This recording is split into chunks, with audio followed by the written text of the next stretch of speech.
নবী মুম্বাইতে জলের সংকটের কথা নতুন কিছু নয়। এরই মধ্যে এখানে তৈরি হচ্ছে এআই বা কৃত্রিম বুদ্ধিমত্তা প্রযুক্তির বিশাল সমস্ত ডেটা সেন্টার, যেগুলোকে কার্যকর রাখতে প্রয়োজন প্রচুর পরিমাণে জল। এরই মধ্যে জলের সংকটে থাকা এইসব এলাকাগুলো এই এআই ভিত্তিক কার্যক্রমের চাপ সামলাতে পারবে তো? প্রায় ২০ বছর আগে নবী মুম্বাইতে আসেন শাহানা চট্টোপাধ্যায়। উপসাগরের অন্য পাড়ে থাকা মুম্বাই শহরের তুলনায় তখন এই জায়গা অনেক সবুজ আর শান্ত ছিল। সম্প্রতি এখানকার বাসিন্দাদের জীবন কঠিন হয়ে পড়েছে। সীমিত সম্পদের উপর ক্রমশ চাপ বাড়ছে। There has been water crunches and it has been এখানে জলের সংকট আছে। নিয়মিত জল পাওয়া যায় না। বেশ কিছুদিন হয়তো কোনো সমস্যা হয় না, তারপর হঠাৎই ২-৩ দিন জল আসে না। সরবরাহ ঘাটতি মেটাতে তখন জলের ট্যাঙ্কার ডাকার হুড়োহুড়ি পড়ে যায়। এমনও হয়েছে দিনে মাত্র ১ ঘন্টা বা শুধু সন্ধ্যায় ১ ঘন্টা জল পাওয়া যায়। নবী মুম্বাইয়ে জলের এই সংকটের একটি কারণ ভারতের কৃত্রিম বুদ্ধিমত্তার বিপ্লব। দেশের ৬০% ডেটা সেন্টার গড়ে উঠেছে এই শহর ও তার আশেপাশের এলাকায়। অর্থাৎ ভারতে বসে কেউ ক্লাউড সার্ভিস পরিষেবা নিলে বা কোনো তথ্য অনুসন্ধানের জন্য কৃত্রিম বুদ্ধিমত্তা ব্যবহার করলে তার এসব ডেটা সেন্টারের মধ্য দিয়ে প্রক্রিয়া হওয়ার সম্ভাবনা রয়েছে।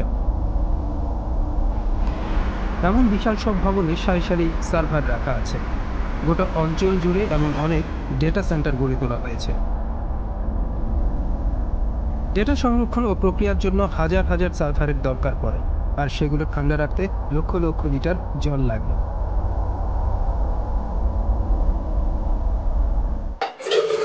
নতুন এই শিল্পের পার্শ্ব প্রতিক্রিয়া টের পাচ্ছেন শাহানা চট্টোপাধ্যায়ের মতো বাসিন্দারা। প্রতিদিনই জল নিয়ে তারা চিন্তায় থাকেন। The data centers require data সেন্টারগুলোর জন্য পানীয় জল প্রয়োজন, যা আমরা বাড়িতে যে পানীয় জল পাই তার অনুরূপ। এরই মধ্যে গ্লোবাল ডেটা হাইওয়েতে নিজেদের জায়গা করে নিয়েছে নবী মুম্বাই। কন্ট্রোল এস এর মতো এই শিল্পের অগ্রণী সংস্থারা তাই এখানে কার্যক্রম সম্প্রসারণের পরিকল্পনা করছে। দেখুন, ভারতের ক্ষেত্রে দুটো গুরুত্বপূর্ণ বিষয় সবসময় মনে রাখা দরকার। প্রথমত, বাকি বিশ্বের সঙ্গে ভারত যে সাবমেরিন কেবলের মাধ্যমে যুক্ত তা কোথায় পৌঁছচ্ছে, আর এক্ষেত্রে ৯৫% ক্ষমতায় মুম্বাই নয়তো চেন্নাইতে আসছে। এই শিল্প আর নবী মুম্বাইয়ের বাসিন্দারা জলের জন্য প্রায় ৫০ কিলোমিটার দূরে থাকা মোরবে বাঁধের উপর নির্ভর করেন। বড় শিল্প বা মধ্যবিত্তরা যাদের খরচ করার সামর্থ্য আছে তাদের পক্ষে জল পাওয়া সহজ। জল সরবরাহের ঘাটতির কারণে নিম্ন আয়ের পরিবারগুলো সবথেকে বেশি ভুক্তভোগী হচ্ছে। বস্তিতে থাকা বাসিন্দাদের বাড়িতে সরাসরি জলের সংযোগ নেই। কিন্তু বিশেষজ্ঞরা বলছেন জলের ঘাটতির প্রভাব একদিন সবাই টের পাবে। সমস্যা দুই রকমের। শহরের জল সরবরাহের উপর চাপ পড়ছে, শহরের মানুষ এরই মধ্যে জল নিয়ে লড়াই টের পাচ্ছেন।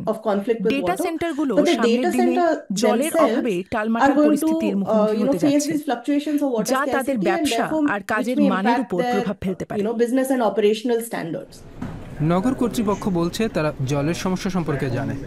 জল ব্যবহারের নতুন ধরন নিয়ে তারা গবেষণা করছে। নবী মুম্বাইকে বিশ্বের কৃত্রিম বুদ্ধিমত্তা পরিকাঠামোর ক্ষেত্রে গুরুত্বপূর্ণ শহরে পরিণত করতে চান তারা। এর অংশ হিসেবে এই শহর ও তার আশেপাশের জলের চাহিদার মধ্যে ভারসাম্যের পরিকল্পনা করা হচ্ছে। डेवलपमेंट होने से वो तो है अपना इंफ्रास्ट्रक्चर, শহর বৃদ্ধির সঙ্গে এর পরিকাঠামো তাল মিলিয়ে চলতে না পারলে তখনই সমস্যা হয়। रीडेवलपमेंट के वर्क्स है या कहाँ पे भी एडिशनल डेवलपमेंट हुआ है, तो उसके लिए हमने फिर अभी मास्टर प्लान बनाया वाटर सप्लाई का पूरा मास्टर प्लान बनाया कि फ्यूचर का हमने पूरा 2055 तक कितना अपना सिटी का पॉपुलेशन होने वाला है, उसके लिए फिर क्या इंफ्रास्ट्रक्चर लगेगा। আরও বাঁধ আর বড় জলাশয়ের পরিকল্পনা রয়েছে। আশা করা হচ্ছে ২০৩০ সালের মধ্যে নবী মুম্বাই অঞ্চলের জন্য ২টি নতুন বাঁধ তৈরি হবে।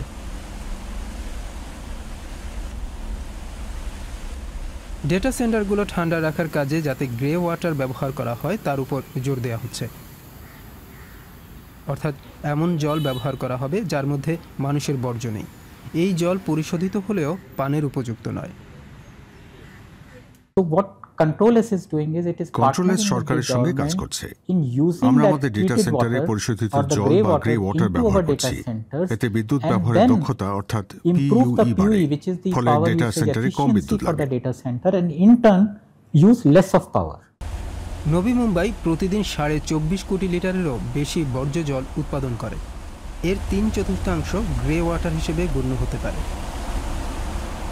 এই জল ব্যবহারের ব্যবস্থা গড়ে তুললে ডেটা সেন্টারে জল সরবরাহ আরও পরিবেশ বান্ধব হবে। তবে নাগরিকেরা আগামী দিনে আরও স্বচ্ছতার দাবি রেখেছেন। আপনি যদি আবাসিক অঞ্চলের কাছের সরকারি জমি ব্যবহার করেন, তাহলে সেখানকার মানুষজনের সাথে পরামর্শ করা, তাদেরকে যুক্ত করা এবং তাদের অংশগ্রহণ নিশ্চিত করা শুধু যুক্তিযুক্তই নয়, বাধ্যতামূলক। কৃত্রিম বুদ্ধিমত্তা আর ক্লাউড কম্পিউটিংয়ের এই যুগে শহরগুলো অর্থনৈতিক সম্ভাবনা আর জলের ক্রমবর্ধমান অভাবের মধ্যে ভারসাম্য খোঁজার চেষ্টা চালাচ্ছে। শাহানা চট্টোপাধ্যায়ের মতো মানুষজনের আশা, তাদের কথা শোনা হবে। ডিজিটাল সম্পদের লোভ, তাদের মতো নাগরিকদের তৃষ্ণার জল কেউ নেবে না।